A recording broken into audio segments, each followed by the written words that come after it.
Good evening. I'm calling to order the 823rd meeting of the City of Laurel Historic District Commission. The qualifications of the members of the commission, the staff to the commission, and any consultants used are on file with the city and are hereby made a part of each and every application heard today. The guidelines and procedures adopted by the commission are also made a part of each and every application. Each application heard today is considered on its own merits and is not to be considered as establishing a precedent for any other application. Brooke, can you please call the roll? Chairman Hayes. Here. Mr. Cocoon. Here. Councilmember Les. Here. Ms. McDini. Here. Ms. Lubinecki. Here. Ms. Frazier. Here. Ms. Rambo. You have a quorum. Thank you.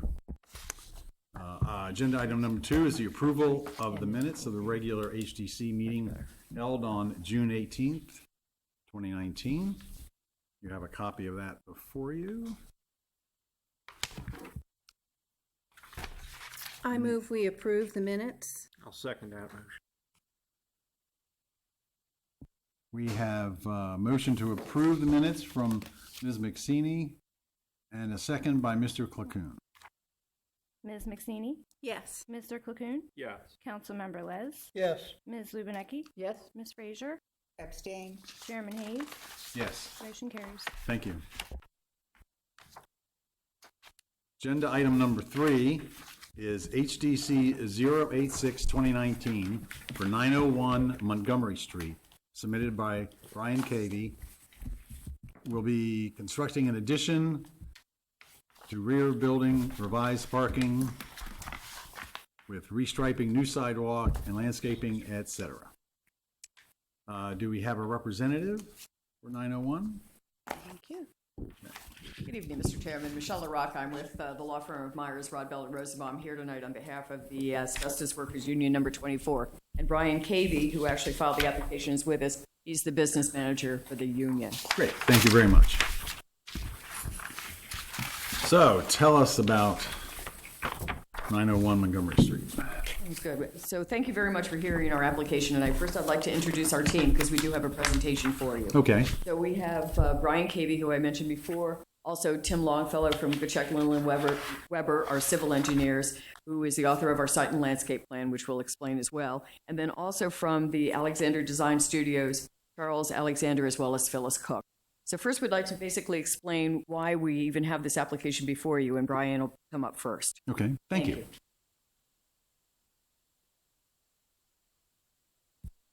Mr. Chairman, Mr. Vice Chairman, ladies and gentlemen of the Commission, good evening.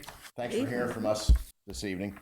My name is Brian Cavey. I'm the business manager at Heat and Frost Insulators and Allied Workers Local Number 24, formerly known as Asbestos Workers Local 24. We'd like you to know a little about who we are, what we do, and our plans for the future. For over 100 years, our union has endured through good times and bad, in peacetime and in war, through economic depression and in prosperity. Through it all, not only have we survived, but we have flourished. We are part of an international association made strong by our members' dedication to excellence and the highest traditions of trade unionism. This is a legacy that we've been given and the legacy that we wish to pass on for those that will follow. So we represent workers of 3 different trades. The mechanical insulators. Mechanical insulation is one thing that goes into a building that starts paying for itself as soon as the system is activated, immediately saving energy and reducing greenhouse gas emissions. Mechanical insulation is a time-tested and proven technology that involves the insulation and jacketing of all mechanical systems. We also are into fire stopping, the trade that saves lives. Our members are at the forefront of an increased focus on the importance of properly installing fire-stopping materials through standardized and proper design, installation, inspection, and maintenance. It stops the spread of fire should one start in a building. And asbestos and lead mitigation. We train and work with safe, effective removal and alternatives. We help ensure that all members and contractors are highly prepared to handle the safe and thorough removal and proper disposal of any type of asbestos or lead abatement.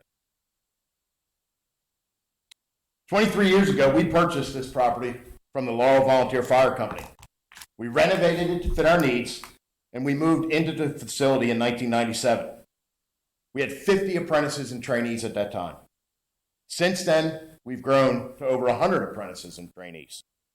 As you can see in this slide, we're a little overcrowded in our training area, and therefore we needed a plan to add the space to the building for training. Any questions? Good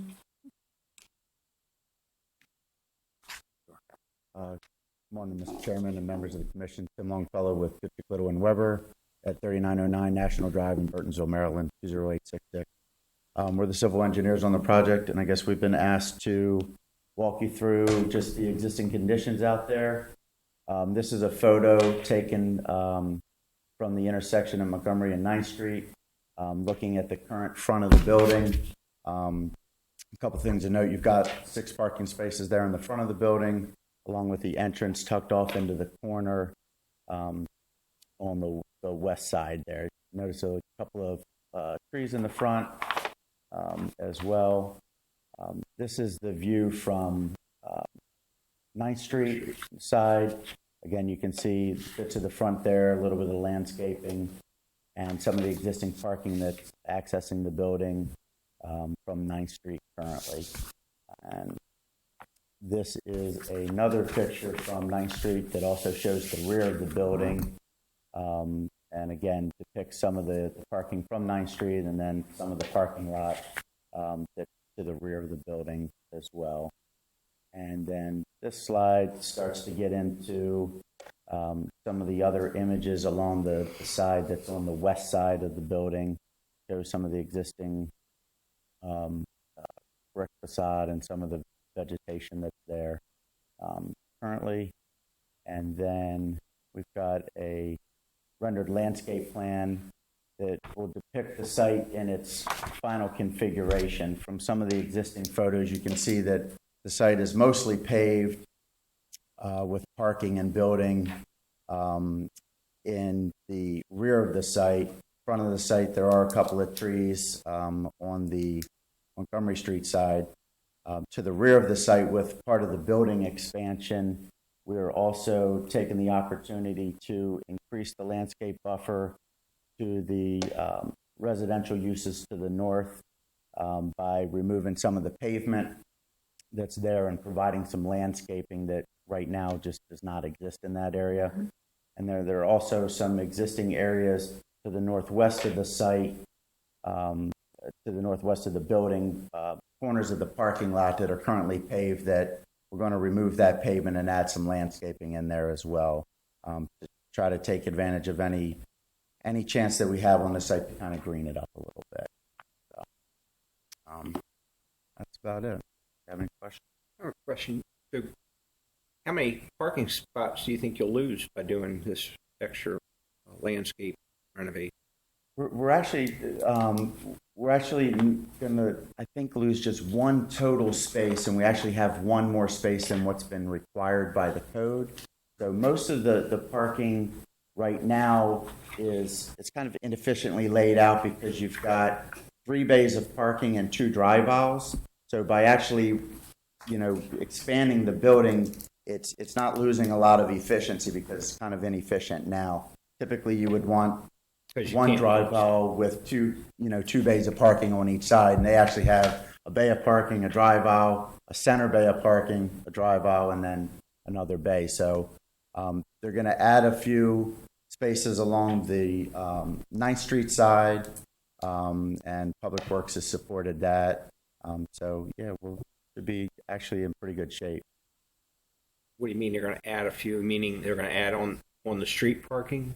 They have currently some parking that's perpendicular to the building that accesses an apron off of 9th Street now. Right. And with the expansion of the building, it affords some opportunities to add another couple of spaces in that area. Okay. So that's what we're just taking advantage of that opportunity. So, but going from 50 to 100 people, where are you going to put those additional cars? Well, in terms of the use, I think it's just a matter of how they're using the facility and when those uses, when their staff might need to be in and out of there. I think predominantly they have very few activities or events that I understand that would necessitate, on a daily basis that they would have a demand that it would exceed this. Have to let Brian talk to if they have other. So the apprenticeships, the apprenticeship school, when I'm sorry, Brian Cavey, business manager. The apprenticeship school back when in the late 90s and early 2000s met twice a week, and we had plenty of parking back then. As we grew, we had to expand our days of school to be now 3 nights a week. We may even go to 4 at some point, because we split the classes up to have less people there. We just have more classes during the week. But you're not really impacting the neighborhood with Right. a lot of excess vehicles. Right. That's our goal. But there has been, I mean, I walk in that area frequently, a couple times, maybe, I'm going to say 3 months ago, maybe 4 months ago, I'm sorry, where there were literally dozens of people So in the morning lined up to go into the structure. in the morning 2 years ago, No, it was like within the last 6 months. Seriously, no, I'm serious. what was that? I don't know. I have no idea what I'm you, looking at my training director. did you have I a don't know what that training was. or a job hiring or something? Not recently. It was within the last In 6 months. 2017, we built the LNG down in Southern Maryland, and we were the insulators for that job, and they came to us first, and then went down there. And that year, every month or so, there was a lot of people that came through. We do interviews for new apprentices a couple times a year, but none of them have been that large this year. In the past, we've had 40 or 50 people that have needed to come and interview. I mean, but that we- may have been what it is in the we last, but I haven't mean, it had seems any like of them that. 30, 40 people kind of just milling around. Well, it may have been, but the parking lot wasn't overflowing, right? I honestly didn't pay attention. I just noticed that there were a ton Well, of then people. it was probably an interview, and it was probably 20. What was the biggest interview we had in the last couple months? 20 or 25? Like over a course of a week. I mean, there were several days where the people kind of. I just noticed that there are times when there are quite a few people in the. Well, yes. I mean, there are that if 20 or 25 are quite a few. Yes, absolutely. I mean, we have apprenticeship classes there where 20 or 25 or so will be there every other night in the evenings. And yet we interview new apprentices. That may have been it, but it shouldn't have been any more than 20 or 25 people. Chairman, as I understand it, you very rarely have all the union members there at one time, as I understand it. We have a monthly union meeting, but they never Yeah. all show up. Okay. And that's what I understand. Yeah. Other issue is, where do you keep your trash in this plan? Yeah. Sure. Again, Tim Longfellow with GLW. It might be easier if I point, because I don't know if this. So they're going to have dumpsters right between you see 2 trees here and 2 trees here. So on this west side, they're going to be putting a new dumpster in there with an enclosure. Okay. And the trash pickup would be just right down the main drive out, pick up, and go. So the enclosure will hide it from the adjoining property? Yes, sir. At the far west end of the parking lot. That's right. So you see right where our little north arrow is here, Right. you got the double sets of trees. Yeah. It'd be all the way up there. All right. And then currently where the trees are, it's all paved currently. They're going to remove that to put some trees, so that'll help as well. Thank you, Mr. Chairman. Dumpsters currently. That's okay.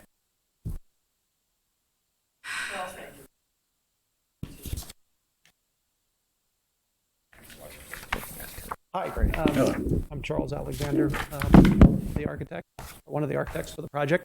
Thank you for your time and consideration. Could you speak up just a little bit? Please? Thank Yeah, you. I'm probably a little tall for the microphone. I'll bend over. Thank you. I'll slouch. So let's go back just real fast. So this is a pretty utilitarian building, and it's a little bit unique relative to not being a house or anything like a house on the street. So when we approached it, there were a number of things that we wanted to try and achieve. First and foremost was, if we're putting an addition on the back, we don't want it to just be this box that looks completely different and new and does not integrate into the existing building. We didn't want that kind of sense of seam. The brick, I suppose we could try and match the brick, but again, you'd be looking at, something that was just basically one box next to another box. So what we really wanted to try and do was look at this in a way that we could begin to bring some scale to it, because it has none. Essentially, it's just a box. There's no top, there's no base, there's nothing. And then the second thing was look at, when we add sort of materials to it or colors to it, that we begin to knit together the addition and the existing building. So that's sort of what led us to the approach that we have. The other thing that we were and I think it was pointed out before, that the entrance is hidden, to say the least. And there's a lot of ambiguity, because you also have then a bunch of doors on the side. So there really is no sense of where's the front door and how does it address the street. So as we reorganized the plan and looked at it, we wanted to also kind of fix that as well. So this is a rendering that basically shows the new approach. We basically opened up two of what would have been the bays for the fire trucks, one of which we did in glass, which is part of an entry vestibule and allows transparency into the lobby, which they don't have right now. They just have a hallway that you kind of meander around. So the idea was to really create a sense of center, and I can show you briefly at the very end of the plan, even though that's not necessarily up for review. We also then created a recessed covered entry with a canopy in the first bay, moving the door away from being obscured by parked cars. So material-wise, so you have an existing brick building. As I said before, there's some very, very subtle, if you really get close to the building, slight change in the brick relative to the windows. So they've started the notion of banding the windows together, but you can't see it. So in this particular case, that's where we would be introducing a little bit of color.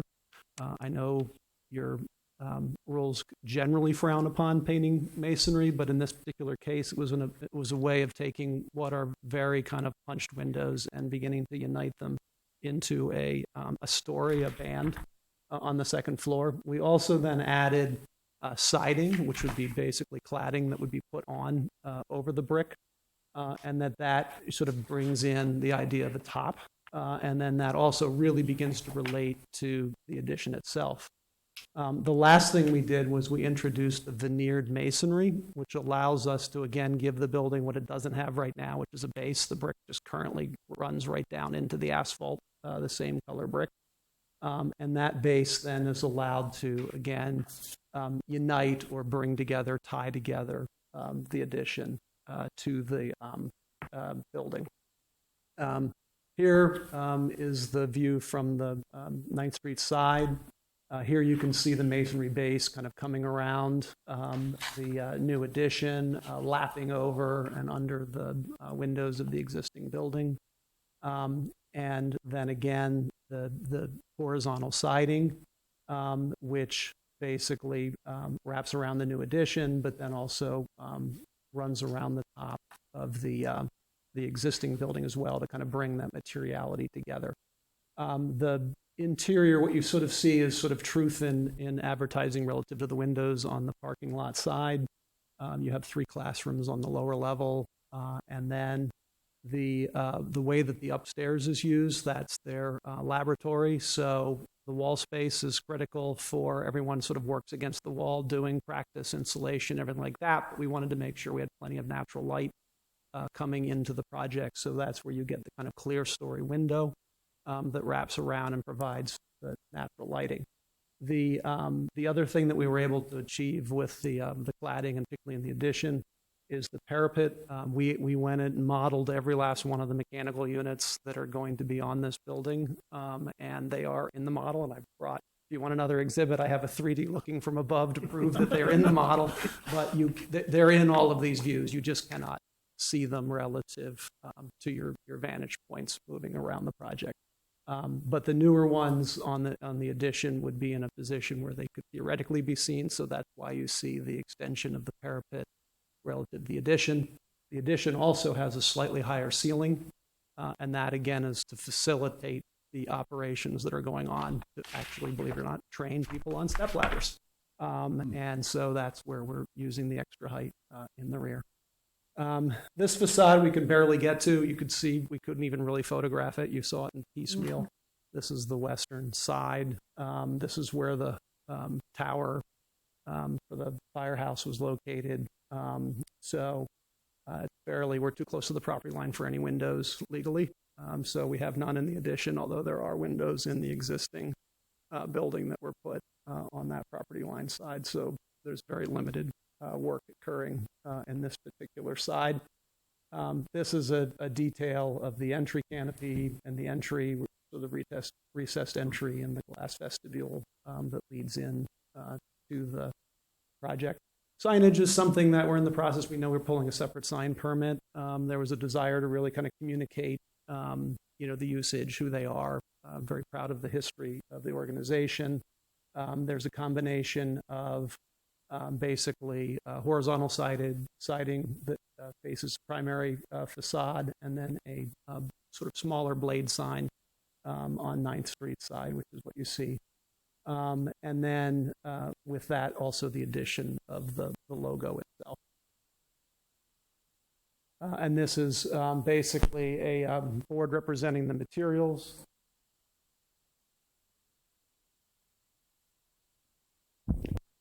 Before Mr. Alexander addresses the materials board we would like to mark it into evidence and submit it into the record. So now the lights here do not just change the colors a little bit. There we go. But one of the things we're trying to do is material-wise, the palette's fairly subdued in the surrounding neighborhoods. So we're not looking at introducing any colors of any sort of bold nature. Basically, we have a taupe and a gray that we look at relative to the siding. We would not do the simulated wood. We would keep it a cleaner lap siding than this, a little bit more honest. The windows, sorry to say, we're not going to try and replicate the aqua that's in the existing, but with the anodized aluminum, you'll get the reflectivity of trees and sky and everything, and I think they'll blend quite well. And then the color relative to the brick, where we would be just basically accentuating the banding where the windows are, is represented by the what's called fawn brindle. The base, too heavy to fasten to the board, but this was important just from a scale standpoint, that these have a dimension that allows some contrast to the brick. In terms of the scale, again, we wanted to stay with a fairly neutral sort of gray. Now, is that the lower part? This is the lower. This would be the base. So this one of the reasons we selected this material is that not only can it go on the new addition, but it can be adhered to the existing masonry. So that allows that kind of carrying the base across, so that it's not just here's the addition, here's the existing building, but rather we're blending the two together. And basically, this base on the existing building, goes up under the windowsill. So again, it anchors the windows, which right now are just punches in the wall with no articulation, no sills, nothing. So the idea is to kind of bring a little bit more sort of structure to how the fenestrations are done on the building, because they really are 100% random and utilitarian in their current state. So with that, I'm pretty much done. I can just quickly, just in case you're kind of curious what's driving exterior, interior, these are just the plans themselves relative to the building. The first floor is on the left. Essentially, you have 3 additional new classrooms, and then you have a smaller training room offices and a lobby lounge area for trainees. And then upstairs, you can see in the rear the new large training hall, which is the primary usage in the addition on the top floor, with the rest of the second floor basically just the union hall as it currently exists. So with that, I'm happy to go back, answer questions. So with the stone on the base, the veneer, you're going to attach that right to the existing brick, That's correct.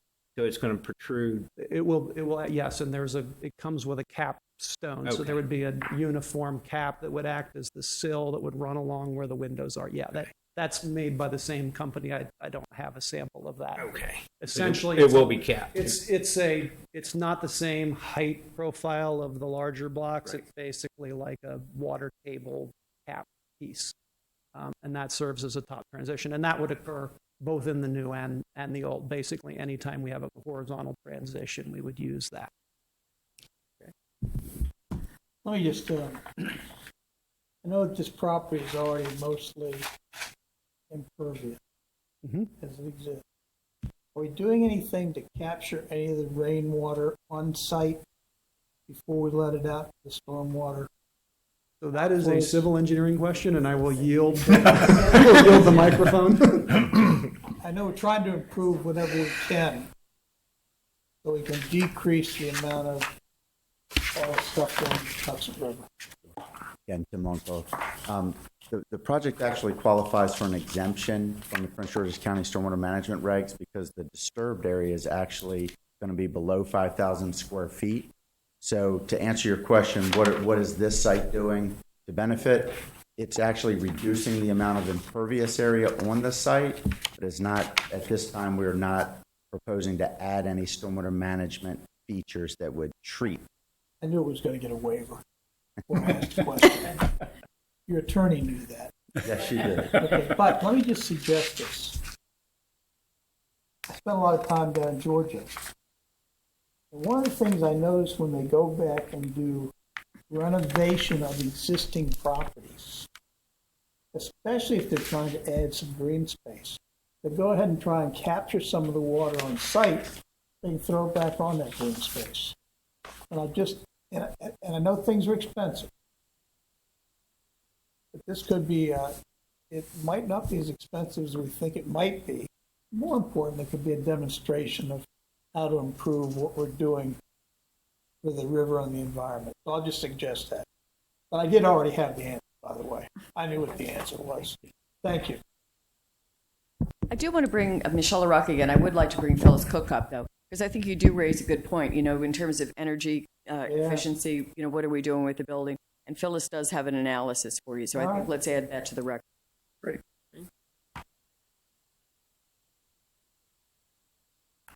Good evening, Phyllis Cook with Alexander Design Studio, one of the architects on the project.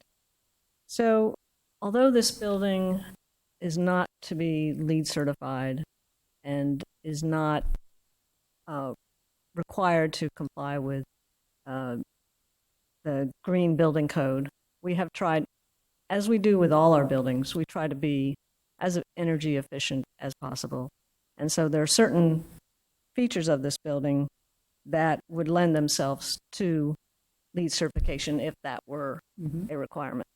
One of which is we have LED lighting throughout. All the lights in major areas are on motion detectors, and so they would not be kept on, if people were to leave the room. We looked at the envelope of the building in terms of the R value of all the walls, the roofs. So we tried to be as energy efficient as possible. We have continuous insulation in the walls. And, of course, all our new windows are double pane with a R value of, that would support that. And also, we have the reflective coating on the windows that keeps out additional ultraviolet light. Lighting on the project is night skies compliant, so you don't shine your light into adjoining properties. Of course, we are very close to our neighbors here, and we want to make sure that they don't have light streaming into their bedroom windows. We have, on our new addition, we're proposing a light-colored roof, which would not absorb, the energy from the sun. Currently, the existing roof is an alternate as far as re-roofing goes.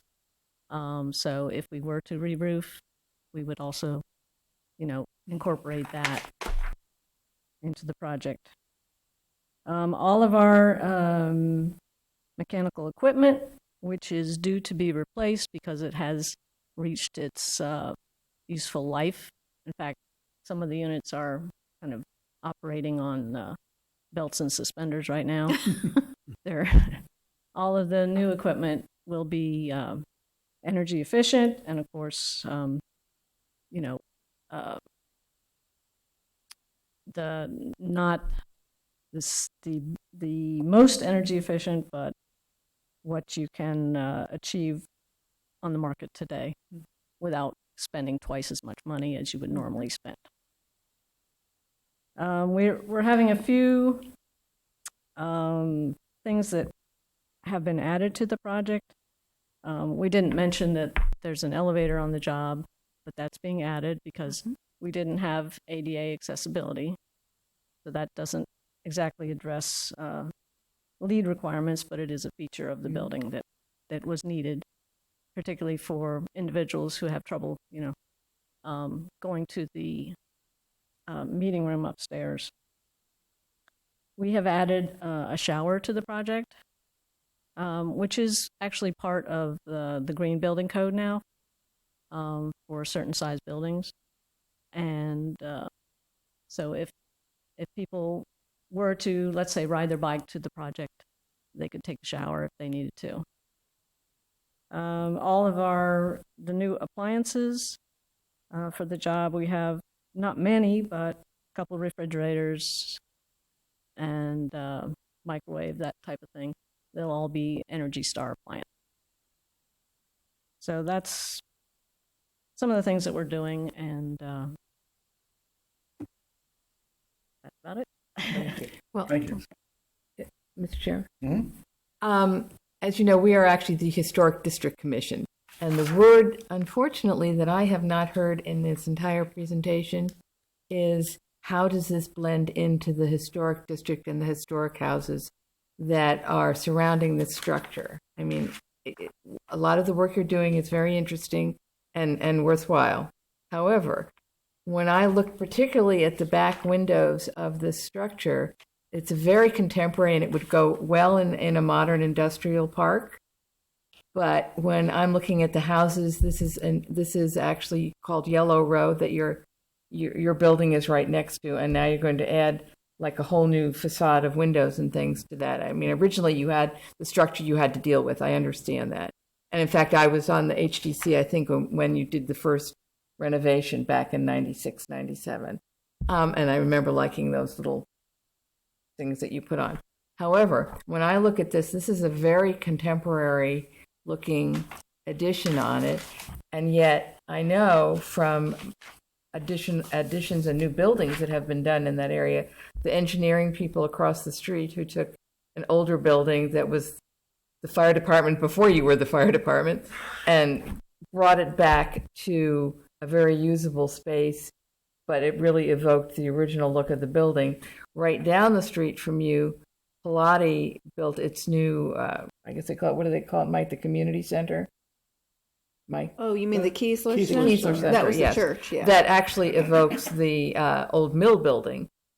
But what I don't see here is anything to kind of blend that back of the building into some of the other community. I mean, this is very contemporary and very modern, and it's of itself, it's fine, but it's going to stand out like a sore thumb in a very traditional neighborhood. So I respect everything you're saying, and we're in historic Ellicott City, and we work on I don't know how many National Park Service tax credit projects and everything like that. And one of the things that I think we try and do, and in reading some of the criteria, the notion of new projects are okay to be new, but they need to be respectful. And so I'd like to address that a little bit. I mean, one of the things we really did identify was this notion of right now it's a, basically almost the equivalent of a 3-story building with zero articulation whatsoever. I mean, it is a giant brick block. And, we felt it was very, very important to bring in that kind of articulation and scale. The other thing was materially speaking, trying to introduce something that, had a scale that was more reflective of the fact that you do have a lot of wood frame houses. The notion that we could put a mansard on it or do residential windows and have it look like a house, I don't think would be genuine. I don't think that's what we would be looking for, but the windows that you put in are very contemporary, totally contemporary women, and don't evoke. In fact, the ones that are there that I know you guys don't seem to like at all, the kind of, I call them green, but are actually relate more to what is in the neighborhood than what you're proposing to put in, because they're like 2/2, right? Aren't The they? ones that are there, no, they are basically storefront with little microgrids. Right, but they have like they have grids. Yeah, I mean they're pretty heavy, they're beefy. I mean you would never mistake any of them. No, I'm not saying that I think that you should be doing a Victorian style back facade, but I look at this and it seems excessively. So if I understand you, I mean, so one of the things, we're dealing with too is sort of the truth of what's going on relative to the box. So we can't go and put a bunch of punch windows in because they won't work relative to the functionality of that training room that's on the second floor. They need, basically 9 feet of blank wall the whole way around the periphery in order to do what they're doing. So from that standpoint, the windows were something that, were sort of reflective of what's going on. That said, we did want to create, sort of a middle and then a top cornice that's over them. It's something that we could certainly look at if the sense is they need to be divided into smaller components. There's still going to be a horizontality to it just because of the length of that addition. And to provide adequate lighting, we would need, a fair number of windows. So, it would be a little tricky to try and get vertical windows in there. We could certainly look at trying to make them a little bit taller. Something we could absolutely look at doing. Again, the windows, let me just go to that view to help discussion. This is what you're referring to right here, this elevation. Again, with the classrooms, with the cars parked back there, it was, how low we can make those windows and not have, the fronts of cars being what you see. Again, we wanted to provide light. There is articulation to the windows. There's sort of a grid within that begins to look at this sort of staccato spacing. That might be something that we could look at more, maybe eliminate some of the windows and reduce it. Short of just making them go away, I don't know how I can go in there and do a series of vertical windows along there. And right. Well, I don't think that's necessary. I'm just saying that. I mean, I'm not the architect. That it's very modern looking. I mean, is there a way to evoke the neighborhood? I mean, the house, the place across. I think. Yeah, we're basically facing a party wall, so there's really nothing. We have a big blank wall. across from us. I'm really very familiar with the neighborhood. So. So one of the questions I would have is, so we are divided. So one because thing we sent a whole bunch of other. Let's see. One thing I could maybe offer up here is we do have we have 3 structural bays in the back, and we have the 3 classrooms in the lower level. Is maybe by bringing that verticality into that rear facade, in other words, articulating it as 3 I think that would break it up and give you the scale of the row houses that you have along And I think 9. if you have ever another project that I would just reference for you to, when they were redoing the post office in Laurel back in the 90s, they put in quite a large, if you go down Prince George, and I'm just going to reference the area, they went down Prince George Street, and it's basically between Stanley Place and Route 1, okay, is where the post office is. And at that point, there was a long discussion, and they basically did something similar to that. So even though it's a very large space, and there's no sense with anyone that isn't anything but a distribution center is what it really is. But they broke up the space enough that it doesn't look quite so massive. And I think your solution of possibly just breaking up the space a little visually might add a design element that would address some of my concerns anyway. Yeah, and you can sort of see a little bit, especially in the first floor level, you can see the beginnings of the hint of where those articulations would be, but it's essentially divided in three. But that would give you then on the backside, basically a vertical facade component that's scale-wise, I think. Right, and since you have a row of townhouses, basically 90 degrees to it, you kind of... Yeah, the irony is that the townhouses don't unzipper themselves, and we would be, in order to create that articulation. They don't what? Well, so they don't actually have any vertical articulation. Right, They're and some of them have been form stoned and have terrible exactly. things. And I agree, have had terrible things done to them. Yeah. But the ones that are original, it's actually a very historic block where you are. Yeah. No, I think if we introduce, so the one thing that's interesting, if you imagine that divided into three pieces, is it does give you a bit more of a townhouse verticality, and I think that would be fine. I think we'd be happy to do that. Okay. Thank you. I'd like to see the west elevation again. Okay. I'm concerned for the neighbors. That's a very dark. Yeah, that's the siding, and so again, from a scale standpoint, we can't do windows. The code will not allow us to do any windows.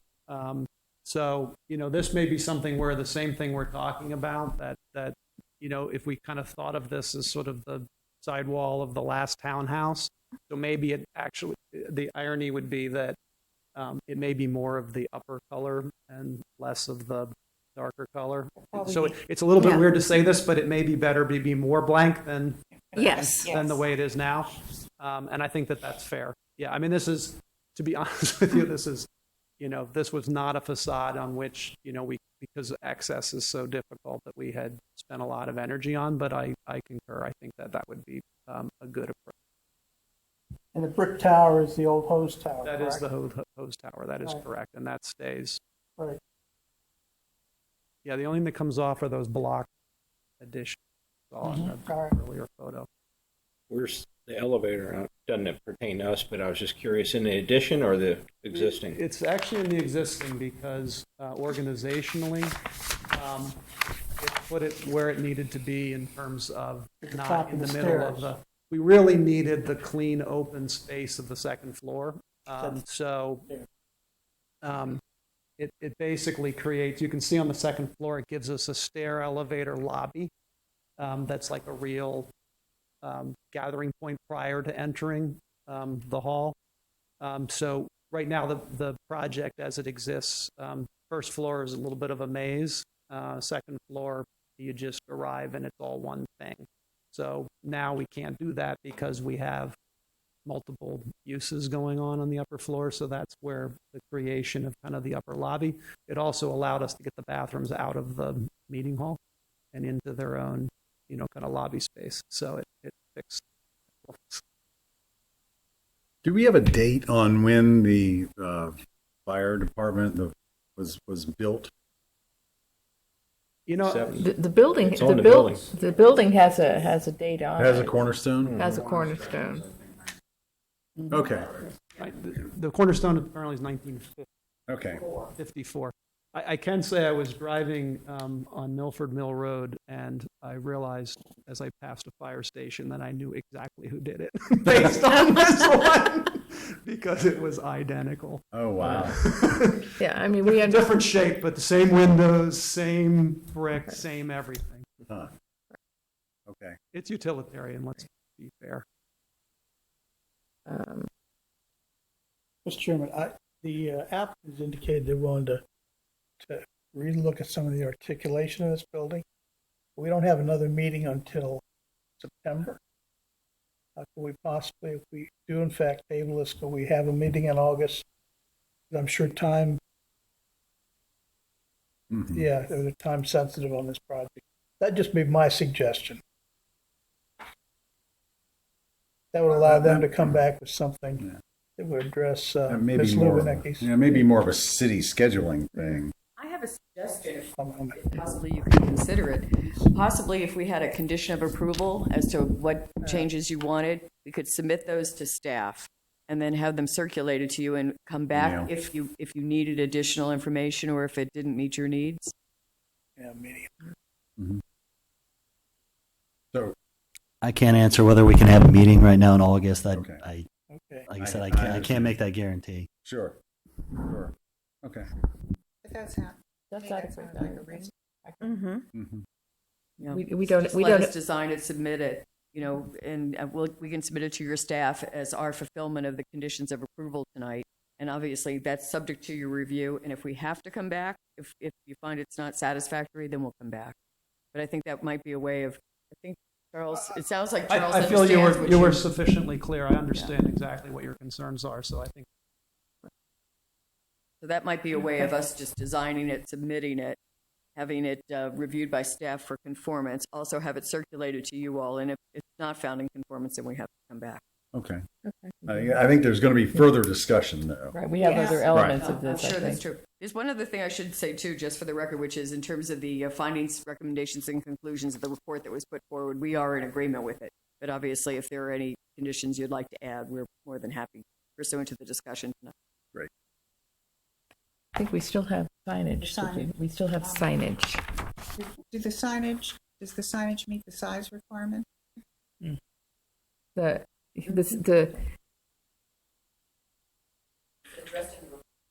Right, but you got a lot of signage that you want to put up there. I mean, no offense, but I felt like I was looking at the Regal Theater over in Town Center a little bit here, because this is again a historic district community. I mean, this is not, even though technically this is commercial, I assume zoning wise a commercial building, correct? Right. Quickly too. I think part of what you need to keep in mind is part of what the master plan did was this entire intersection's all in CN, which is your commercial neighborhood zone, which specifically calls out. I mean, of course, I just put it away. Go ahead and just read right from your code. It's the purpose of the CN zone in the 2016 master plan is, and this is a quote, to encourage the economic stability and preservation of historic commercial uses such as offices, small businesses, and other trade establishments that have developed within specific older sections of the city.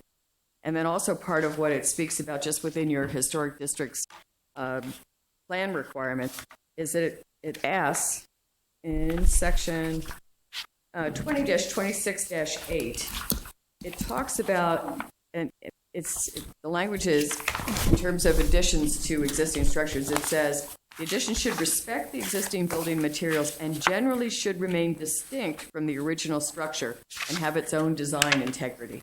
So I think those are two other, elements of what you're looking at here in terms of where within the district we are. It is a recognized commercial area within your historic district, that talks about the older buildings here and does anticipate changes to those buildings because that's what the purpose of the zone is. Right. Right. And so that was my purpose of asking the date of when it was built. Yes. Because we're not, in other words, you're not trying to fool anyone, and we don't want to try to fool anyone to think that it's an older building.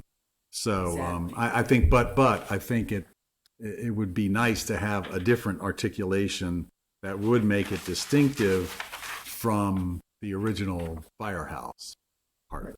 Well, I think our solution was a good solution that we came up with here, and I think actually we're now into signage. However, Yeah, no, I agree with you. I think that's where we were. I'm perfectly fine Big. with reduction. Yes, Okay. and I would also state I'm the way in which the letters were modeled are not reflective of the profile that we would be recommending anyway. These are shown as much higher relief. You're seeing a shadow line, which is exaggerating a lot of the scale. I would think we would want to reduce it so that it probably might just encompass the 2 windows and maybe extending just to the edge of the third. So basically removing in that sign, probably about a third of the length of the sign. Okay, when you say to the 2, there's 3 windows across in the front, right? And then 4 windows across the front. You have 2 windows. the far, are you talking about the far left? I would start the whole sign work. Okay, That would be the beginning of the sign. okay, so it would also be, Everything stays proportional. The other thing about them is that it's important, I think, and you're not getting it because of the profile depth, is these are pin letters. That is to say, there's not a big, giant, flat. You basically get the siding through them, around them, between them, in terms of, which you're not getting any of that read right now relative to the way this is and rendered. how about I'm going to call it the movie theater one that's on, that marquee. says local. Yeah, so that's a much lower scale, that one, and, we definitely, that one's kind of monochromatic relative to the siding. It's pretty big. Yeah, I think, that's a side that, where everyone's parking, and, so I think there was a desire to keep signage there. And how are you going to, Yeah, go ahead. Yeah, the awning support over the door, the blade is basically, I get what you're saying, that it kind of has a movie theater-like look. That blade is structural in that it supports the awning that's there, and so the signage made more sense, kind of on that perpendicular face than it did on the actual building itself. did you address the lighting of those signs at all? I'm sorry. There's no How are you lighting. planning to light the signs? We wouldn't, at Let me see- nighttime, there If I wouldn't be could, any. Mr. Chair, let me suggest.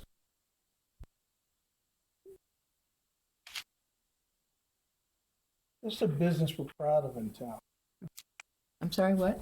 This is a business that the town is proud of. Let me just say that. Because in fact, as I remember correctly, this business supplies many of the journeymen that go to one company or 2 companies, as I understand. I spoke to one of your people. So let me suggest that, as I've said in the past, there's a way to light these signs and improve something if you decide you want to light them, and that's with goosenecks. Goosenecks are very much in historic districts. They're all powder coated. They last a lifetime if they're prepared properly. You could probably light this sign with, 3 or 4 goosenecks above it. You're familiar with what I'm talking Oh, yeah, about? no, I know. Oh. But I don't think there was, I'm just suggesting. I don't think we would want to necessarily light them. Okay, this, okay, if that was I my think question, the- if you're not planning to light them, that's fine. Yeah, yeah. yeah. That's fine. What I don't want to have somebody come back and say they want to backlight the sign. Yeah. Now, what I will say that you did say is correct is that, this is an organization that is very proud of its history. And, I think that they do want to communicate that this is their building and this is who they are. So, I think I agree, I concur that the scale's just overwrought right now, but I do think it's very important that the buildings speak and not only speak to what they are, but the full, it's not an acronym, it's what they do. Right. Well, I do want to say, I think it's wonderful that you've made a commitment to the Old Town area. I'm sure you could have found buildings other places in more industrial areas. And so that's a positive. But our job is still to talk about some of these things. So my suggestion might be that since you're going to come back with the other, that if you could give us another version of the signage, that would be really in the same. No, we really don't want to come back. No. I meant. Well, she meant, What you are is, Yeah. just concurring with what you said. right. Since we're giving them new drawings. Right. Can I ask a question? Sure. Is it too many words, or are they too big? Too big. Too big. Just too big? Your architect's solution seemed like a positive step. To everyone up there? Yeah. Because, the people that are coming to our building and the people that are proud of our building need to be able to see them. If they're not going to be big enough to see who we are, there's no use of having our name on the building, and we want our name on the building because we're proud of our organization. We think your architect's solution, which is to make them slightly smaller, is a good positive one. I don't think anyone. But I want the people that are coming to our building and our organization that I can't agree to words up there that aren't going to be big enough to see. Right now, it's over by the door. In my time, you can't see them from the sidewalk. They're so small. I think I'm concerned. I don't quite understand where we're far apart here. I don't think anyone here is saying that you shouldn't be putting the name on the building in a good. Talk about making it much, much smaller. Well, three. What, right now, what's the, They're 2 feet. what would the measurements of what we're saying right there, what would that be? Those are As- 2 foot, right? 2 feet, right? 24. Okay. Okay. Okay, so you're gonna, And I have apologized to my client for not sidebarring first because he's absolutely correct in any kind of seating. But the reality is that they are, from a scale standpoint, they're big. And I think we can be 100% legible relative to with the slight reduction that. drop it from 24 to 14. Yeah, I mean, it's Okay. going to be a proportional thing. I'm sitting here I'm giving you a dimension, but the reality is that the words, when I make them that width, will stay, whatever height they end up will be what they are, because proportionally we want to stay accurate to the, yes, to the edge of the third window. So basically, you're sliding over to the,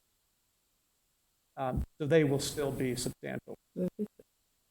So, and if you can just when you're doing the alternative, that was what we were talking about. Not come back, but include that in the. Well, I understood what that meant. That meant we were agreeing to do it. That was your concern. It's done. I'm going to address my concern. Right. Do you have an issue with it? No, I think. Well, whatever that makes it. Yeah, no, they may be 16, they may be 50. I don't know what they'll be when we, but I do know that they are 24 now. So they're substantial. I don't think you would, well, obviously you'll approve all of this prior to anything we submit. So we'll make you are comfortable that it meets the scale you're looking.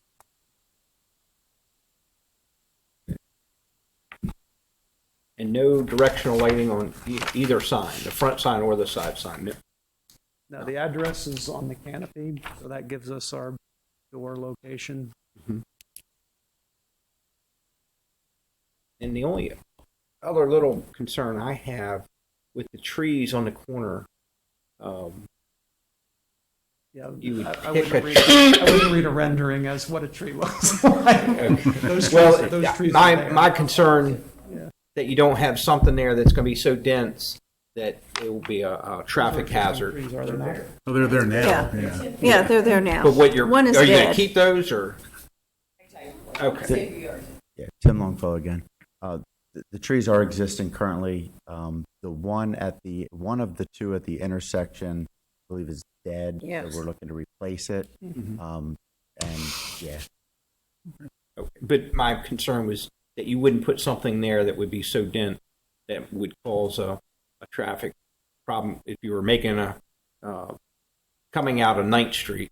you don't want a sight distance issue, Yeah. correct? Yeah. Exactly, yes. And our client wants visibility, as he just passionately explained. Sure. So he'll shoot us basically if we block his sign that he's fighting. So, yes, sir. Okay. Yes, sir. All right, that was my only other issue. All right. We can have a motion at this point, are we not? Yeah. You want to do the honors? Sure. Mr. Chairman, I'd like to make a motion that we approve HDC 086 2019 for 901 Montgomery Street with the modifications discussed, in which a second set of proposal for the back of the building and for the signage be submitted and approved by the commission. Is that a contingent approval? Okay. And once if those are satisfactory to the commission, that we approve the contingent upon receiving and approving that revised set of drawings. I'll second that. Thank you.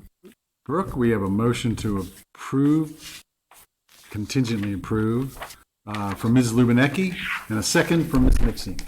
Ms. Lubinecki? Yes. Ms. McStaney? Yes. Mr. Clacoon? Yes. Councilmember Les? Yes. Ms. Frazier? Yes. Chairman Hayes?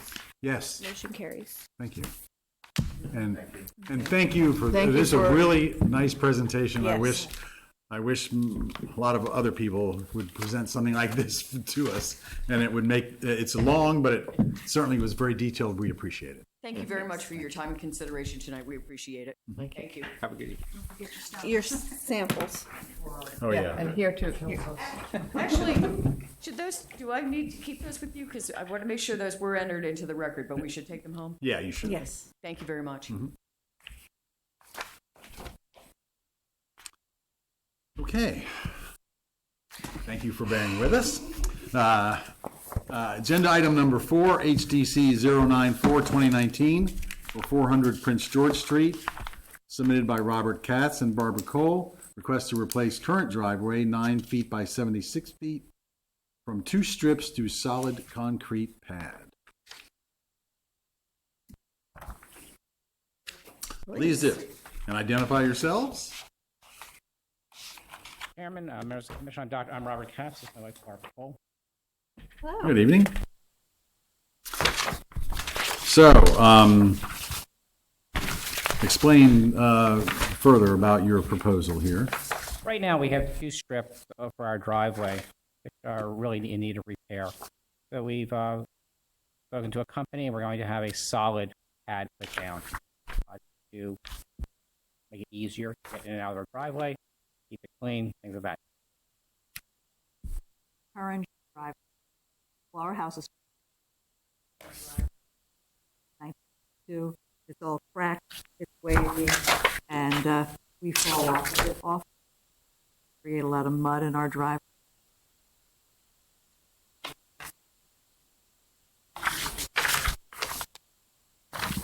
Now, you want the driveway to go all the ways back, is that correct? Yes, to the garage, yes. To the garage. Brooke, have they received, the information on the permeable driveways that you sent to us the other day? Afterwards. And this is an opportunity, and it really is something that you might really seriously want to consider. There is an entire tax rebate program available for driveways for permeable concrete and materials. I mean, I don't know the exact details of it, where you can actually get several $1,000s back. So before you proceeded with this, you might really want to look at it. Brooke can probably send you. Yeah, I the can link. email the link. Yeah, it's the Chesapeake Bay Trust Rain Check Rebate Program. Will you send me that information, Brooke? Yes. So, I mean, it can be a significant savings for you. You have to use a different type of materials in your driveway. I mean, but it can be a concrete, but it's a different type of. There are different types of materials that qualify, but you might want to really look into it as a possibility. Would that be our current company, or would we be using a company that just does this? I don't know who your current company is. Kaufman Construction. Is that the same ones who did Paris's? No, probably good. I just noticed it took a long time before they were able to use You'd their have to driveway. ask them if they do permeable concrete. Right. We haven't been asked. If they do permeable concrete, we haven't asked about that, I don't think. No. Right, I'm aware and of it. my observation might be, because before I realized that this program actually had been expanded, that we just did our driveway, and I regret that I did not know about more of the details of this when we just did ours. Actually, ironically, we put in strips in the front, But our contractor, when I had mentioned it to him several years ago, like 7 or 8 years ago, he really tried to discourage me from it because it wasn't really something he did. So I would pass along to you that you talk to someone who, before deciding, you might talk to somebody who actually does that kind of work to give you an idea of what would be involved. They do that. They do, the company that you're, Yes. oh, good. Concrete. Yeah, no, but it's, there's a, The permeable. Yeah. Permeable. Yes. yes. So, So, to find out if they do that or not. right. What I'm saying is the concrete company that did ours wanted to discourage us from doing that. And I think that's because it wasn't a technique that they were personally that comfortable with. How is that different? Regular. I haven't heard.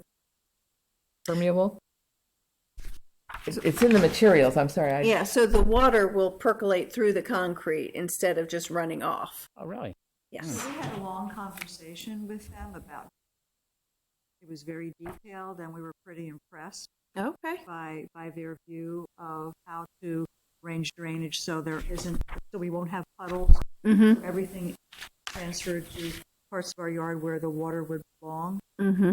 So I'm comfortable with what they said about drainage. I know you were impressed by that Yeah. too. Right, but this may not that probably wouldn't qualify for this tax credit. The permeable is the going down through Into the earth. into the before earth. Going into the storm drain. We just want to offer this opportunity for you to actually, So, yeah. But also, when you get the materials from Brooke, do you list any of the companies that do that on that?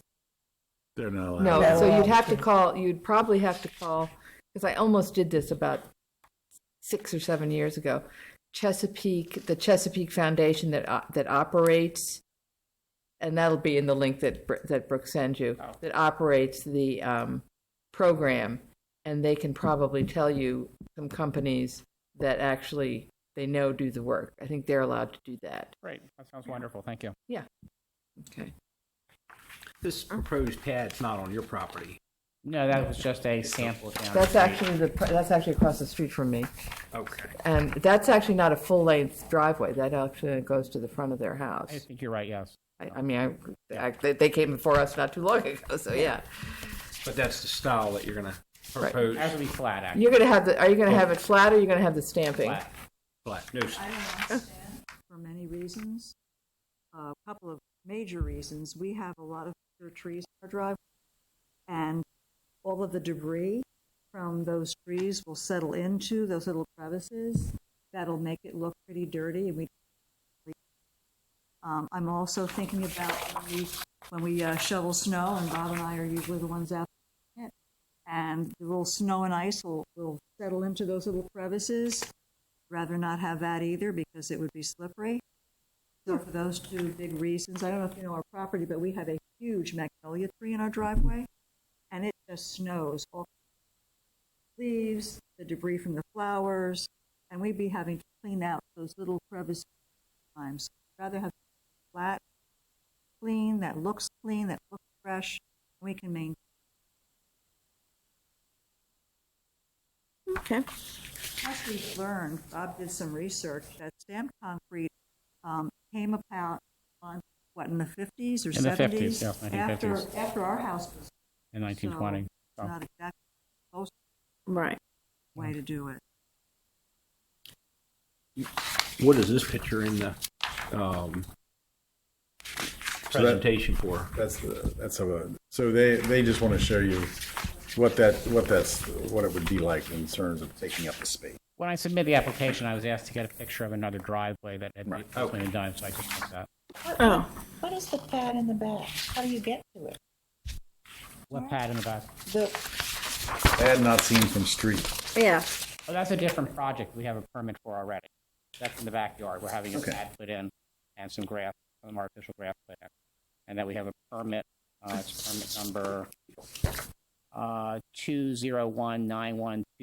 But you're not going to drive on it. No, Oh, okay. it's not seen from the street at all. I couldn't figure out how you got to it. If we would drive on it, we'd use our fence, but we're driving. It's our dog yard. All right, lucky dog. It is constant mud, so we're doing some concrete and some artificial grass back there. And with our fencing, it's not visible from the street. Right, I was just Completely in curious. the back. yes. And I said if I drove there, I wouldn't have a fence anymore. I move we approve HDC 094-2019 for 400 Prince George Street. I'll second that motion. Brooke, we have a motion to approve from Ms. McSeany, a second from Mr. Clacoon. Ms. McSteamy, Yes. Mr. Clacoon, Yes. Councilmember Les, Yes. Ms. Lubinecki, Yes. Ms. Frazier, Yes. Chairman Hayes, Yes, motion carries. thank you. Thank you for Can I ask coming. a question, please, sir? Sure. If we are able to find out what Ms. Lubinecki was saying about this other type of concrete and use it, would our approval go for either way? I- If it's concrete, if you wanted to change the materials completely, if for some reason. So it would be the permeable would be a change of material. We have to come back and Well, I think we could modify our approval and say permeable or right now they're doing impermeable, and I think we would want to encourage permeable Sure, material. So I think that if you determine to change to a permeable, maybe we can modify. Can we modify the approval? If everyone's in agreement. Sure, I will change that too. Would we have to describe the permeable, because gravel's permeable material? Could we just not, I mean, concrete, period. We don't, it doesn't matter to us whether it's permeable or impermeable. Right. So I think Of it a- should stand the way of it a- is because of a- it just says concrete. Concrete, right. We're not you know, I think you're right. so. I think yeah. we're good. We're So- good with Thank you very much. concrete. Yeah, just alert Brooke if you do change it, just so we're aware. Fantastic. No Thank you problem. very much. Thank you all so much. Thank you. Okay. Agenda item number 5 is HDC 097-2019 for 331 Laurel Avenue, submitted by Chris Reardon. Request to install 50 feet of permeable pavement ribbon driveway on the current grass gravel driveway that has an existing apron.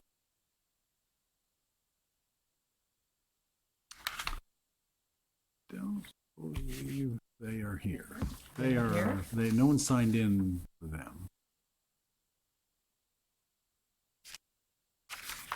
So we have pictures to look at, Yes, and that's all.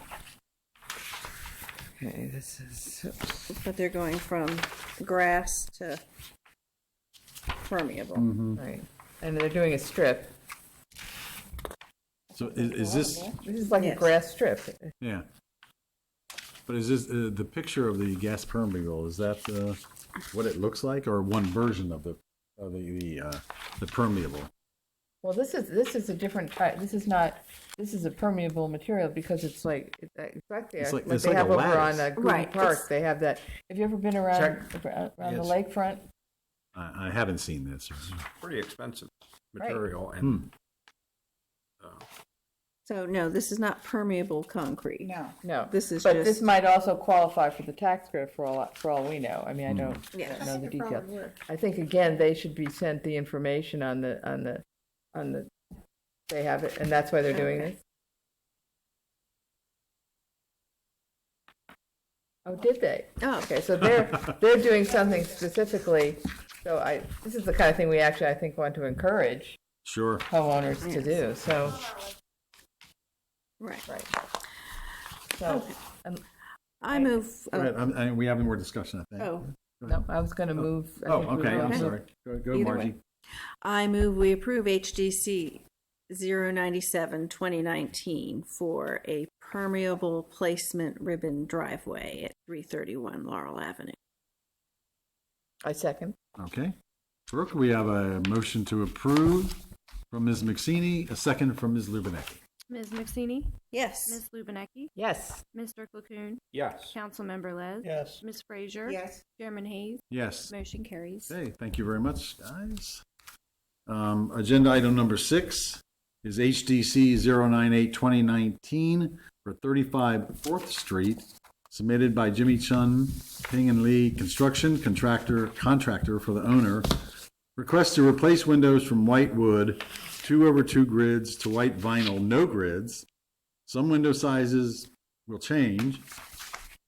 Close in front door to make a window, close in 2 windows on the left side, and we have additional information about this.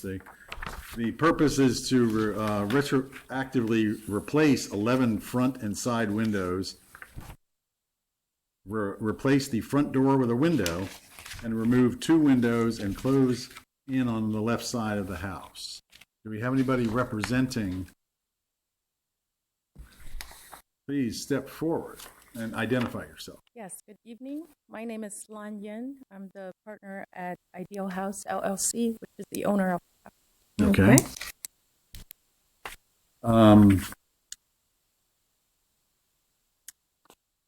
I just wanted to let you know. Let me just ask one question before. Sure. Is Ideal House LLC the owner of the house, or they settled the house? They actually own it? Yeah. It's not in transition somewhere? No. Thank you. Thank you. Okay. All right. So just remind you that it's a historic district, and when you replace something, it's supposed to be in kind. So you can't tell us that something had 2 over 2 grids and you're going to replace it with something with no grids. That's a non sequitur to begin with, to be honest with you. And to actually, you're changing the entire. You want to change the entire look of the house by changing the front door. And the purpose of the historic district is to keep things looking the same. You can use different materials.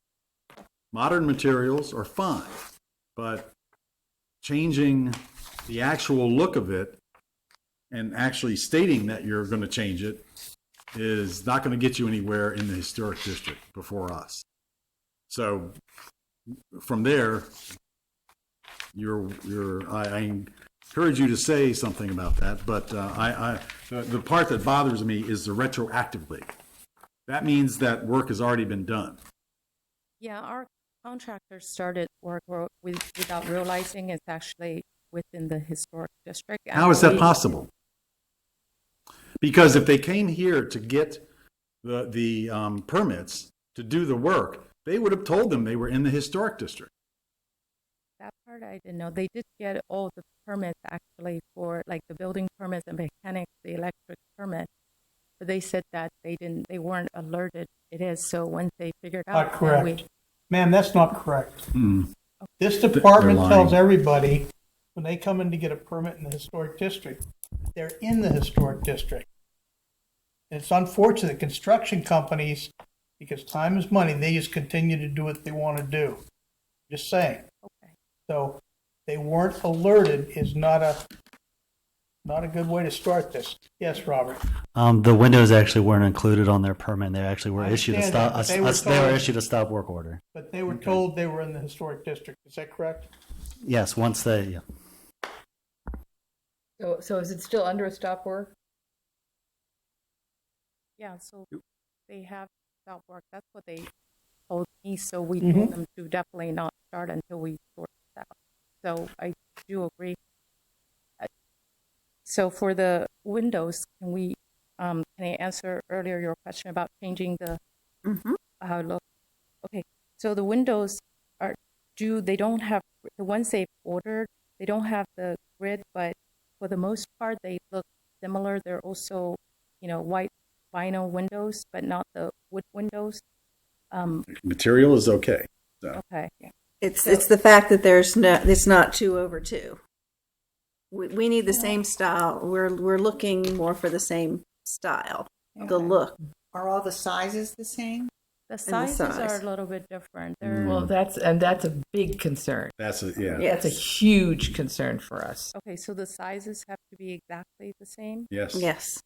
Okay, I don't know I will ask them why the sizes are wider, but They probably did it because they got stock windows. In most older houses, they made the windows as they went along, and so some of them aren't even in the same house, aren't even necessarily the same exact dimensions.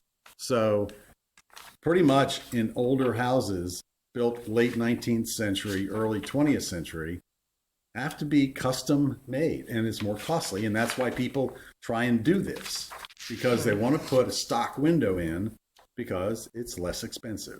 But here's the thing: is that have you also been told that coming before us and getting it approved by doing it the right way will give you a 10% tax credit on the work. I'm not aware of that. There you go. So, so with that 10%, you could possibly then, and it takes a while to get it, and you have to submit before us, and we have to approve it. But once it's done, you can get this 10% credit, and it might help pay for the extra cost of the custom window. Okay, that's fine. I mean, from the owner's point of view, I definitely want to do the right thing with without the 10%. I wouldn't, even just not think about, it's good to do the right thing, but also down the road, I don't want any issues either. So I definitely, if we knew, and now that we know, we do want to do the right thing. So the only thing was the windows. Then let me ask you a question.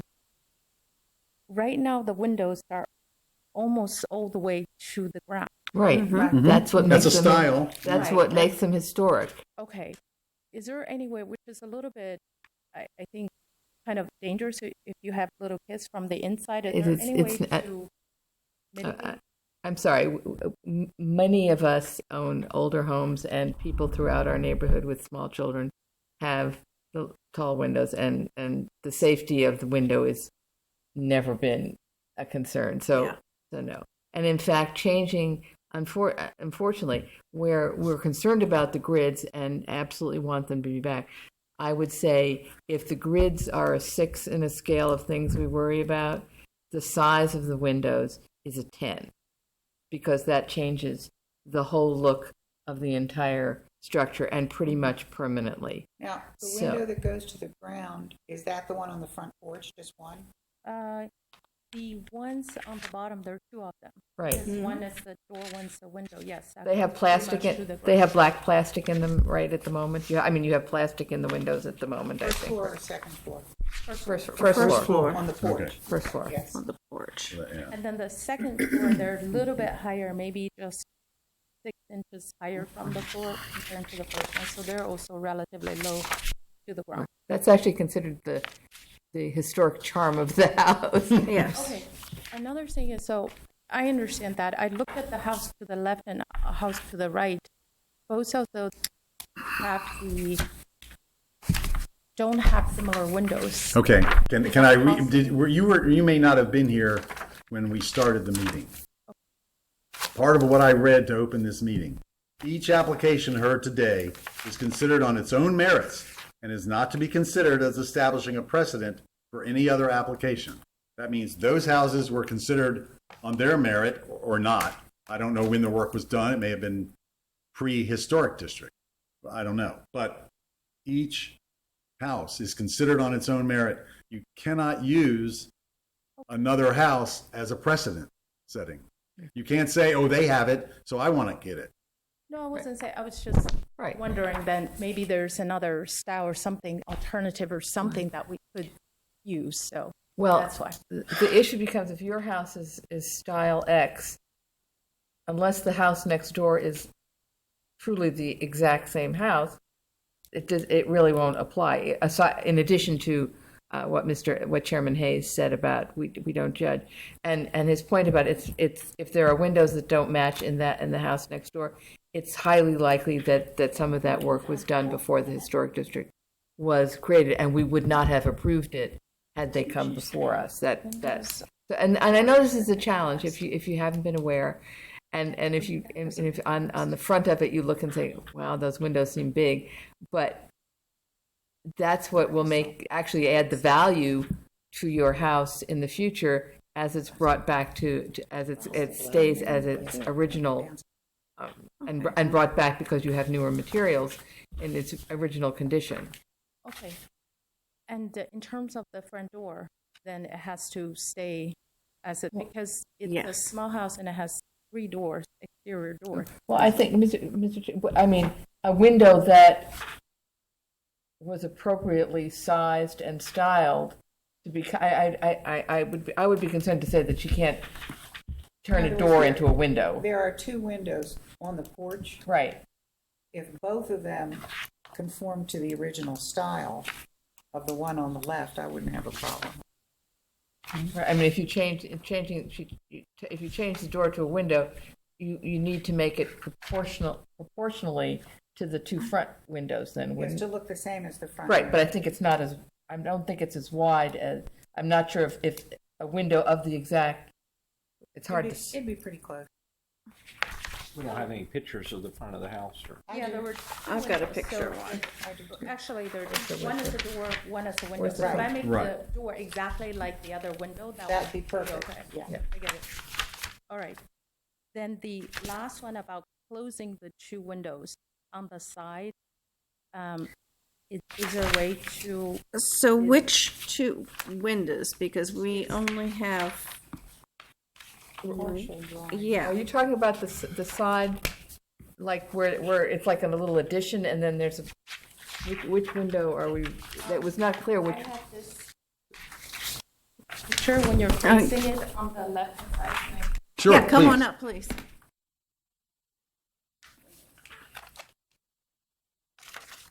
Those two on the very front. Oh, On the front? well, Well, they're to on the the- front of the side. The- Looking at it, they're on the right, they're Yeah, on the you left can- side. Or we'll just pass this.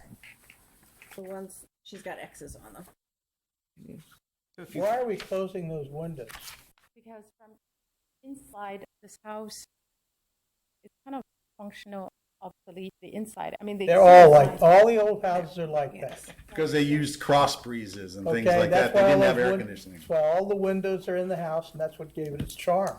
Yeah, so the inside, what we're trying to kind of change the layout a bit. So over there, it would make, because upstairs right now there are two rooms and there's one bathroom at the end of one room. So we're adding a bathroom, and we're at the only place or space that makes sense. The window.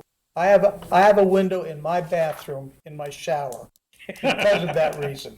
Okay, all I'm saying is, you can't change the historical perspective of the outside of the house because you want to put a shower in somewhere. I mean it. It's not what happens. Many of us have bathrooms with windows in them. I do. I have two windows in my bathroom, so yeah. Is it, Yeah. you wouldn't be concerned with what we do in the interior? Then if, Correct. let's say I close that window from the inside, it's okay, as long as the outside. So I'm just trying Yeah, to you can think put of- shutters up, Yeah. you know. Because I'm just trying to think of solutions. I mean, I think put it, let's say, I think we would frown on if you put like a piece of solid wall board and it didn't look like a window anymore. Yeah. You know, I mean, something like that would not be something that we would be happy about, I think. But shutters would work. Shutters would work.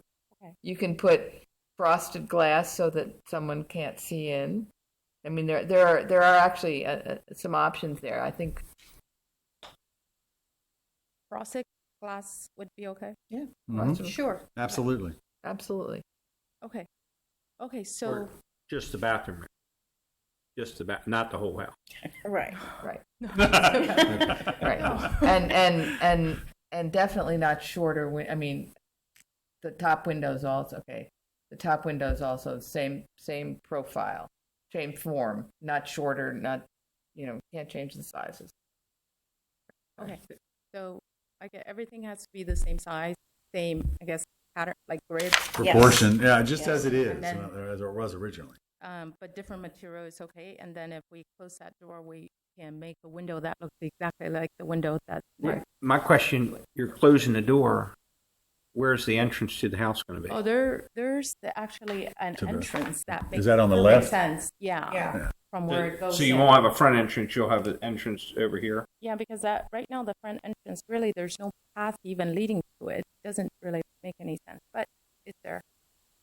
So there is actually an entrance on the side that makes sense when you walk up. That naturally you kind of go to that end. There are other houses that have that situation where they had a side door further back, and a couple of them I know have changed that front door to a window. Right, and that'll work. I mean, Chenault did that on Prince George Street when they merged the two houses. They just put They windows. did away with one. They did away with And the one. house, two down from them. In Brian's that. house. Right. That's it. So are we making ourselves? Brian We're clarifying it for you. I No. don't know. Okay. Are they close one? So I'll have them make the changes in terms of, what we learned today, and then we come back here? How does that, or do they just submit? Well, it? I think, Mr. Chairman, if I may suggest, I think we would like, and we can do it. I think we could do it again. Your contractor included pictures of the windows that were proposed. Yes. In this, and I think we would perhaps like to see. May I suggest that we see the new windows that are actually going to go in the property? Because the ones that he showed us are not acceptable because they're the wrong size. Okay. I can have them get the ones that do, and then we can send in pictures. Could we? How about if I make a motion? I'm just throwing this out here. You would replace the windows the same size as the existing old windows. They would be 2/2 grid, which your windows that you have now are not 2/2. So you would be able to close in the front door and make that a window. You would not be able to close in the two side windows on the house. Would that be acceptable to you? That description? Yeah. That's the only way to do it. Yes. I know. So that's fine. But I would like to make that contingent on us seeing the new replacement windows, because I am concerned, because we've experienced, no offense, but we've experienced this with contractors before, that our ability to undo work can be challenging, and I would really like to see what the new window is going to look like. Since and I say that because in these materials, Well, those aren't 2/2, right? I know, I understand that, but these are the windows he was proposing in the first place. Well, then they would have to be the same size. Right, and these aren't. Right. So I would like to see the proposed alternative done with pictures that we approve, so you don't have to come back if they're satisfactory. So we send in the pictures. Send the pictures in, Yes. and we send them around again with all that you said, but with contingent on us approving the proposed alternative windows. Okay? Would that be satisfactory?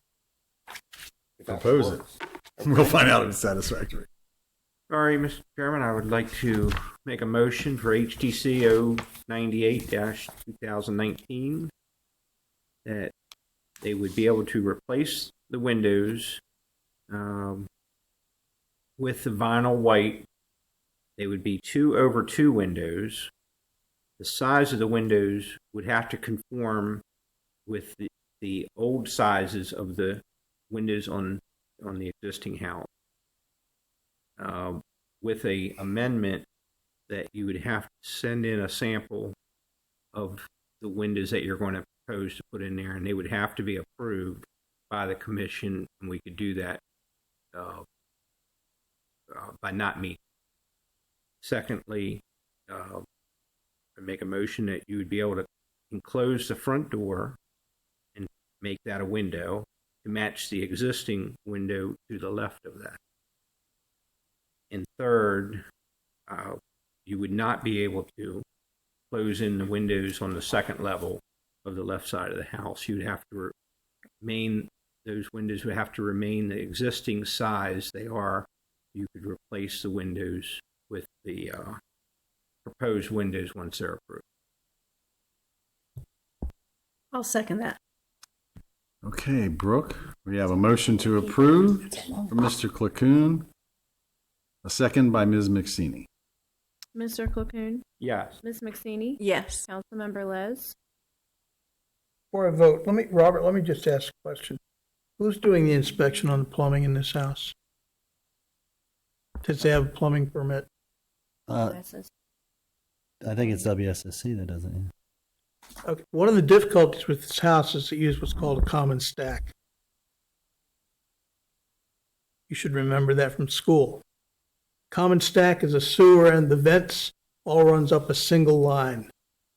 And what happens is when they go to put a new bathroom in, to get away with it quickly, they use a back-to-back feeder. where they feed both lines into the stack at the same place. Most plumbing inspectors don't catch it. Problem is, if you get a backup in one, you get a backup all over. Mr. Coon sort of, he's wrestling with that. It's a problem with common stacks. All I'm suggesting is, we've got an awful lot of these renovations of flipping houses around Laurel going on right now. And I don't know who's doing the inspection on the plumbing, but these old houses have got some unique plumbing problems. And one of them has to do when you start to add bathrooms because of the common stack. With that, I vote yes.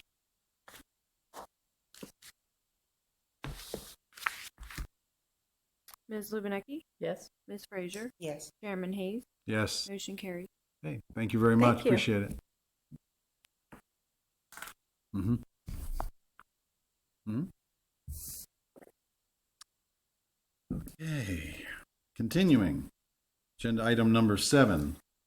HDC 100 2019 for 511 Prince George Street, submitted by William Hardie and Heather Brooks to requesting to replace the 3-tab gray shingles with slate blue architectural shingles and repair the chimney stack in kind. Yes. Hi. And, Greetings. Yes. And But I thought you were Welcome never, to stacks. and I bet you thought you were never going to get here. It's been fascinating, actually. Oh, well, thank you. I'm glad you enjoyed it. and thank you for getting us onto the agenda actually past the last minute. Yes.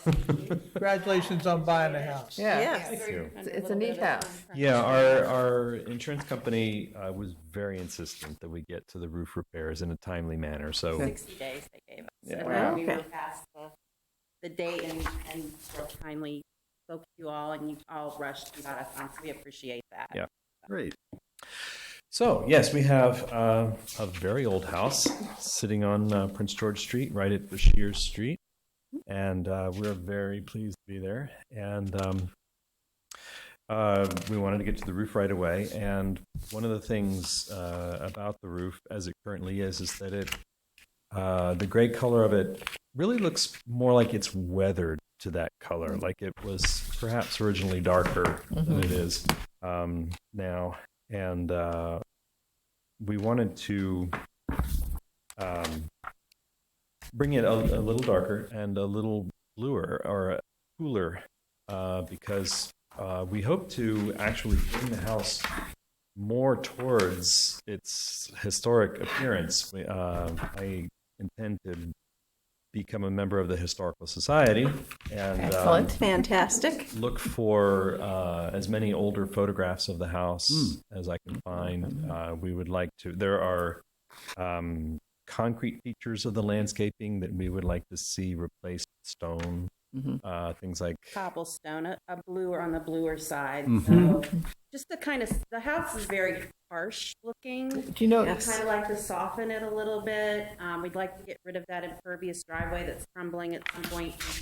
I was really glad to hear about the tax thing because, I mean, clearly the roof is $12,000. We have to wait a little bit for cobblestone. But there is a tax, right? There is a tax credit. But we have, you know, we just want to pull it more to the blue side to kind of reduce the harshness. And actually what the roofer said was that those once upon a time were white shingles. Oh, gosh. And they just weathered so bad. He knew the name and everything. White. I mean, he's been a roofer forever, but. White shingles. Oh, Amazing. Yeah. I'm not surprised. I mean, the house at one point was, so you see the blue trim on Yeah, your house in that picture? So the house at one point, the whole house was the bright blue and the trim was white. Oh.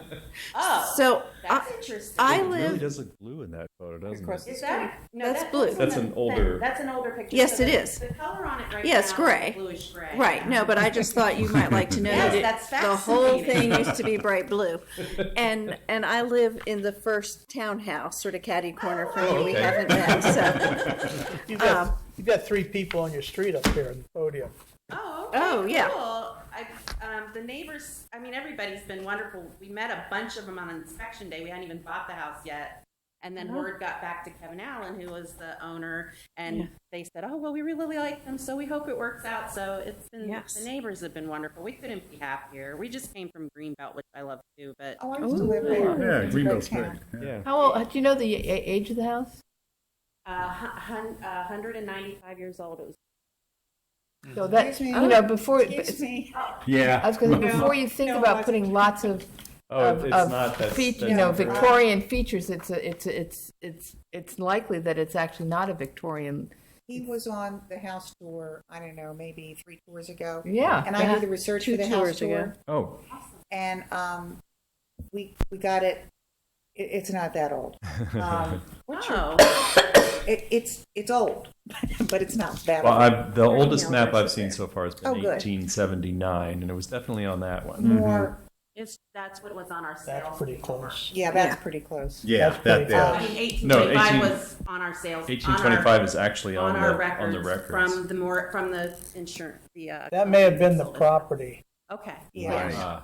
Property was changing hands back then. That's an erroneous But date. it's not a Victorian style house at all, which No, is it's actually more- wonderful. It's more federal. Which is really interesting because that says it's earlier. I've noticed there are at least two or three other houses with that similar peak trim over the windows. Mm-hmm.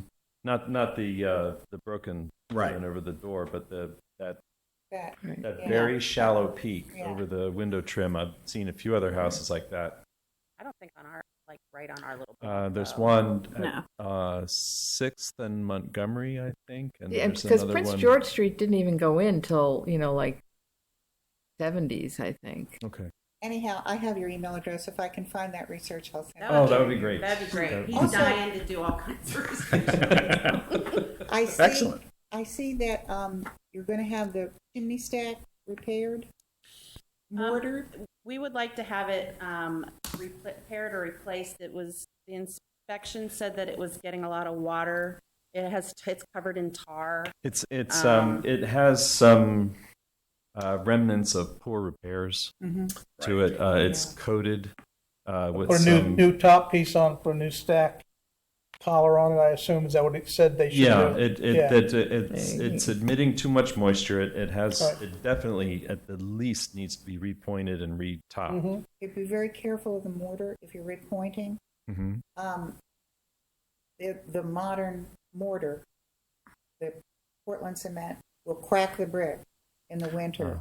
If anybody has a contractor, we have a roof contractor. I'm having trouble getting. I had a historic contractor for the bricklayer, but he could come on the day he was going to come was that day it was storming like 2 days in a row, and I haven't been able to get a hold of him again. So. Yeah, this is a contractor who actually has worked with Park and Planning Commission on properties like Marietta House. Oh, and excellent. So that would be good. You So might he's want to try and stick with that I'll contractor. just try to call him again. Because they're few and far between, really.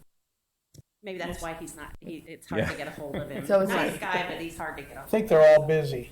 The good ones are all They busy. probably are. So it's good. It's good to have people who care about the house have bought the house. So that's Right, great. we're very excited about the. And you have a great history. stained glass window in the So- front there. We do. It's interesting. I can't. It's got a little break in it. We bought it that way. It was a little break in A it. little when- crack. One of the panes is Yeah. cracked. I Yeah, it's don't know easily how that is repaired. Either, Yeah. so.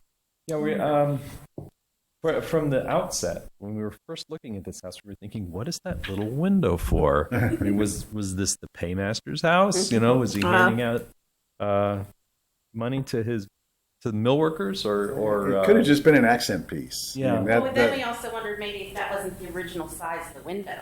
And eventually we'd like to get the 2/2 wood frame instead of the vinyl that's in there now. It just ruins. Yeah, Marlene, you have a good contractor for windows, do you not? For wooden windows, Marlene, you do. Quality window and door in Beltsville. quality Very window helpful. and belt? Yeah. You just rebuilt a bunch. Yeah, and for the windows that are there now are not aging well.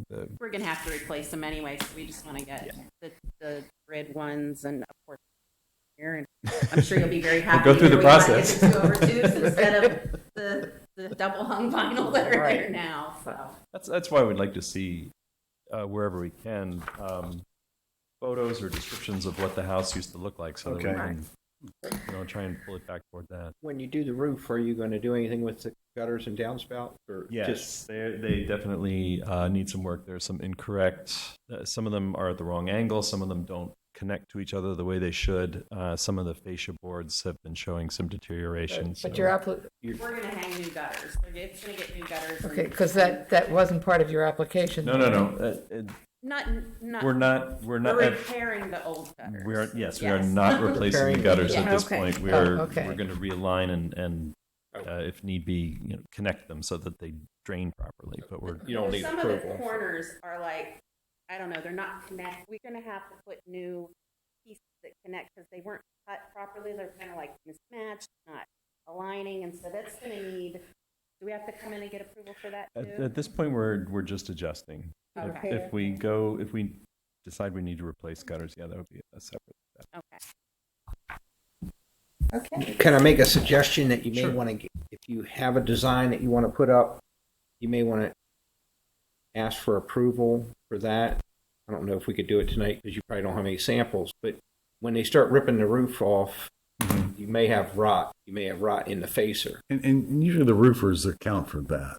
Yeah. Some percentage. Yeah, but if they have to take down the gutters, Well, and they would and replace try to them. deal with handling the old gutters, it's going to become labor intensive to try to save that instead of just disposing of that and So we putting just new leave gutter the up at the gutters same off time. and then come in here and show you the new gutters and get approval. Well, if you're doing replacement in kind, then Brooke can Right. okay them.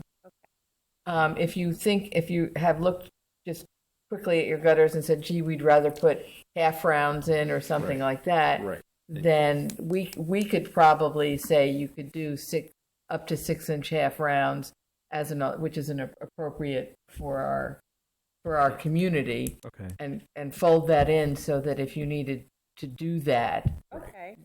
I'm not saying you need to replace your gutters, but you don't know what you're going to find when they start. Right, That's true. true. And I hadn't thought about how Yeah. whatever the gutter's attached to, if it's no good, you're probably not going to be able to keep the gutter. Okay. Do you have have you given what type of gutter you would want? Any Zero. thought? I mean, it was the week we moved in when we had to arrange all this, and it was just like breakneck pace to try to just get this far. I know what that's And like. then I found out when he sent the thing to me, I was like, "Are gutters on there?" And he's like, "No, that's Dad 2000." And I was like, "I haven't even so." I just didn't get that far. You can come back. Yeah, but as long as you're replacing in kind, you can submit the paperwork, and if staff approves and if it's in kind, then we'll get emailed and we'll look at it and make sure that yes, it's cool, and then you don't have to come in. Okay. Yeah. But should we? Okay, what? Not to belabor this. What kind of gutters do you currently have? They're square. Or you have square? Yeah, I think they're the square. They Okay. look to be very low cost, basic. Okay. What I might suggest is that they do either in kind or we approve up to 6-inch half rounds, which are the two which is in kind. They can do their type of thing, and if we give you approval to do the half rounds, if that was the direction you wanted to go, then you're kind of so then you don't have to formally come before us because also we're not meeting in August. Right. Do you have a more historic? Does have a more historic look? Yeah. Okay. Yeah. Okay. That's cool. Great. Okay. I'll make a motion. I move that we approve HDC 100-2019 to replace the existing roof with slate blue architectural shingles with the possibility that the gutters will need to be replaced. So if needed, we approve in kind or up to 6-inch half round. Also for a chimney repair in kind. I'll second that. Okay. Brooke, we have a motion to approve from Ms. Frazier, second from Ms. McSeany. Ms. Frazier? Yes. Ms. McSeany? Yes. Mr. Clapoon? Yes. Councilmember Les? Yes. Ms. Lubinecki? Yes. Chairman Hayes? Yes. Motion- Thank you very much and welcome to Laurel. Yes, welcome. Thanks for your work keeping the place I'd like to hear that. And like I said, sorry again that you had to stay Yes. Actually, it was really interesting. I'm Yeah. kind of glad that we came on a night that it was kind of interesting. Well, you definitely I did might have that. stuck around even if I was first to see all that. Thank you so much. Y'all have a good night. Yeah, you Thank too. you, you too. Okay, we have a 1, 2, 3, 7 staff approvals that we've already seen. Oh, no, me either. We don't have that page. No, it's on the one from It's on tonight. the that- back. It's on the Oh. ones that we got in the package. In the mail. Yeah. In the package.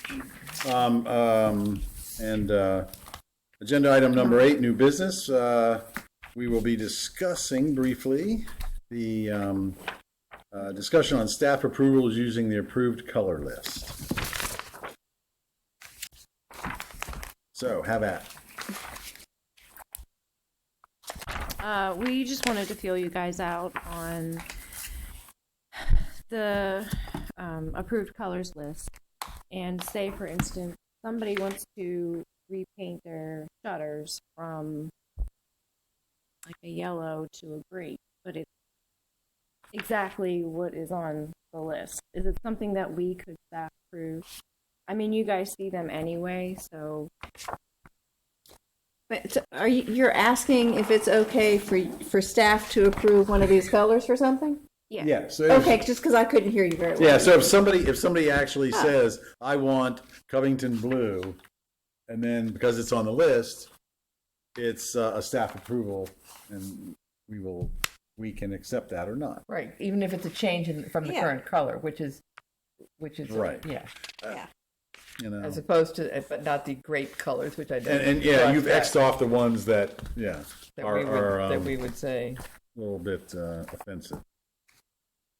if I am fond of That could Heckenberg be Rose, offensive. but yeah. It depends on the situation. That's correct. It's You're right. inherently offensive. My only concern is with doing that, if they decided to paint the house and the trim all one color that's approved on the list.